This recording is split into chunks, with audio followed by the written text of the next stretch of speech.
சஞ்சய் என்ன ஃபேனும் ஓடுது ஏசியும் ஓடுது ரெண்டும் ஓடுத. ஃபேன் எங்கே ஓடுது? ஃபேன் அடைச்சி அது என்னன்னா வெக்க 40 டிகிரிங்க ஒரு வழியாயிரும். இன்னைக்கெல்லாம் நான் இதில் தான் டப்பாவில் தண்ணி கொண்டு இவ்வளோ தூரம் குடிச்சிருக்கு. இதுக்கு அங்கே வண்டிக்குள்ளே கிடந்தனால ஹீட்டு கொதிக்கும். வெண்ணி நமக்கு வெண்ணி தண்ணி எங்கேயும் கடையில் வாங்கினேன். இதுலேயே ஒரு 10 நிமிஷம் அதில் வெயிலில் வச்சுட்டு வந்தால் கொதிச்சுட்டு கிடக்கு. வா ஒரு நாள் காலையிலே குளிக்கிறதுக்கு முன்னாடி ஒரு டப்பாயில் தண்ணியை எடுத்துட்டு இங்கே வச்சுக்கிட்டு சாயங்காலம் குளிச்சாதான் குளிச்ச மாதிரி இருக்கும். கட்டு வைக்க கண்ணெல்லாம் கரைக்கி விடுது. நம்ம ஊரை கூட பார்த்தோம், ஆனால் காற்று சுத்தமாக இல்லை. அடிக்க காற்றே வைக்க காத்தானே வெயில் டைப்லேயே கேட்க. ஏடா நான் உனக்கு என்னடா போக போனேன், ஏன் இப்படி என்னத்த சொல்ல கடும் ஹீட்டு. ஒரு இடத்துல இருந்தால் கூட ஒரு மாதிரி ஒக்க காற்று வந்து அடிச்சுட்டே இருக்கு.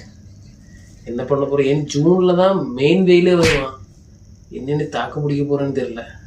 கடும் வெயிலாக இருக்கு.